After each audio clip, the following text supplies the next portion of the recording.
بسم اللہ الرحمن الرحیم۔ السلام علی الحسین وعلی علی ابن الحسین وعلی اولاد الحسین وعلی اصحاب الحسین ورحمۃ اللہ وبرکاتہ۔ آج کی اس گفتگو میں ہم اس اعتراض کا جواب دیں گے کہ عزاداری آخر کس کے لیے، عزاداری کیوں کی جاتی ہے یا ہم عزاداری کیوں کریں۔ افسوس کی بات اور المیہ تو یہ ہے کہ جو لوگ عزاداری کرتے ہیں اور جو لوگ عزاداری برپا کر رہے ہیں ان کو بھی اس سوال کا صحیح جواب معلوم نہیں ہے کہ عزاداری ہے کیوں، اور وہ لوگ جو اس عزاداری پر اعتراض کرتے ہیں وہ لوگ بھی اس عزاداری کو سمجھ نہیں سکے، اس حقیقت تک نہیں پہنچ سکے کہ عزاداری کس طرح سے اسلام کی بقا کا ذریعہ، عزاداری کس طرح سے اسلام کی حفاظت کا ذریعہ ہے۔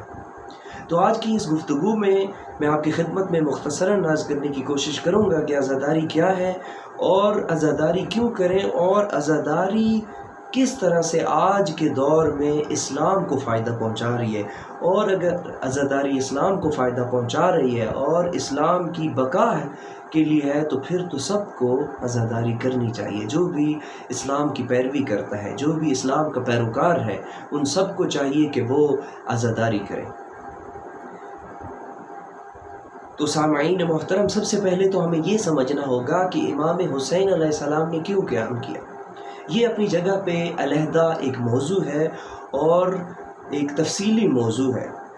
میں مختصراً آپ کی خدمت میں عرض کروں گا کہ امام حسین علیہ السلام نے جو کچھ کیا وہ اسلام کی بقا کے لیے، اسلام کی حفاظت کے لیے، اور اسلام میں خطرے میں پڑ چکا تھا، اور وہ خطرہ یہ تھا کہ اسلام کا ایک بہت بڑا شعبہ، یعنی اسلام کا ایک بہت بڑا جو باب تھا، یعنی حکومت اسلامی، یعنی نظام اسلامی، وہ معطل ہو چکا تھا۔ لہٰذا امام علیہ السلام نے اس خطرے کے دور میں، اور اس وقت جب اسلام خطرے میں تھا، اس وقت امام حسین علیہ السلام نے اپنے آپ کو قربان کر کے اسلام کو بچا لیا۔ میں یہاں پہ بات کو ختم کروں گا اس شعر کے ذریعے سے کہ قتل حسین اصل میں مرگ یزید ہے، اسلام زندہ ہوتا ہے ہر کربلا کے بعد۔ بس اگر آپ اسلام کی زندگی چاہتے ہیں اور یہ چاہتے ہیں کہ اسلام زندہ رہے، اور اسلام کی زندگی سے مراد یہ ہے کہ اسلام کے قوانین عملی رہیں اور معاشرے کے اندر جو فیصلے ہیں، معاشرے کا جو نظام ہے وہ قرآن اور اسلام کے مطابق ہو، تو یہ تھا امام حسین علیہ السلام کے قیام کرنے کا مقصد، جس کے لیے امام حسین علیہ السلام نے اپنی جان دی۔ بس اب اگر یہ اتنا اہم کام تھا اور اتنی اہم ذمہ داری تھی کہ اسلام کی بقا، جو کہ انسان کا مقصد ہے، جو کہ تمام انبیاء کا مقصد تھا، جو کہ تمام ائمہ کا مقصد تھا، تو پھر اگر کوئی ایسا کام ہو جس کا مقصد اسلام کی سربلندی ہو تو پھر تو اس کام کو بار بار تکرار کرنا چاہیے، اس کام کو تو رپیٹ کرنا چاہیے تاکہ ہر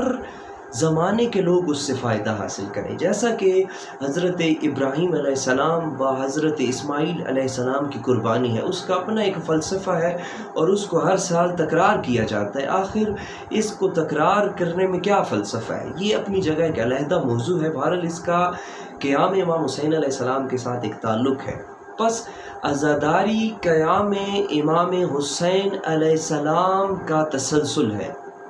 عزاداری اس حقیقت کا نام ہے کہ امام حسین علیہ السلام نے جس مقصد کے لیے قیام کیا، جس مقصد کے لیے جان دی، وہ مقصد آج بھی موجود ہے، اور وہ مقصد آج بھی اس چیز کا منتظر ہے کہ لوگ آئیں اور اس مقصد کے لیے کام کریں۔ اور آپ کی خدمت میں عرض کیا کہ وہ مقصد اور کچھ نہیں بلکہ اسلام کی سربلندی، اسلام کی حفاظت اور اسلام کی بقا ہے۔ بس عزاداری اس کا مطلب ہے کہ اگر عزاداری تسلسل جنگ کربلا ہے، تسلسل نہضت کربلا ہے، تو پھر تو عزاداری سے اسلام کو فائدہ ہوگا، قرآن کو فائدہ ہوگا اور اسلامی معاشرے کا قیام ہوگا۔ بس اگر یہ عزاداری قائم ہو جائے، یہ عزاداری برپا ہو جائے، تو پھر سب کو اس عزاداری کی طرف آنا چاہیے۔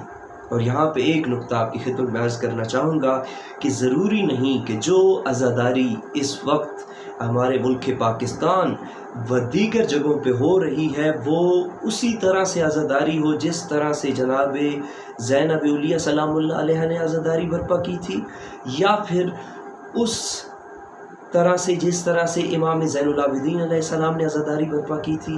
شاید ہماری آج کی عزاداری اس طرح سے نہ ہو، اور ہمارے آج کے عزادار کا عمل بھی اس طرح سے نہ ہو۔ اسی لیے کچھ لوگ اس کے اوپر اعتراض کر رہے ہیں کہ یہ عزاداری کیوں ہے، آخر اس کے اوپر اتنا بڑا بجٹ کیوں صرف کیا جا رہا ہے۔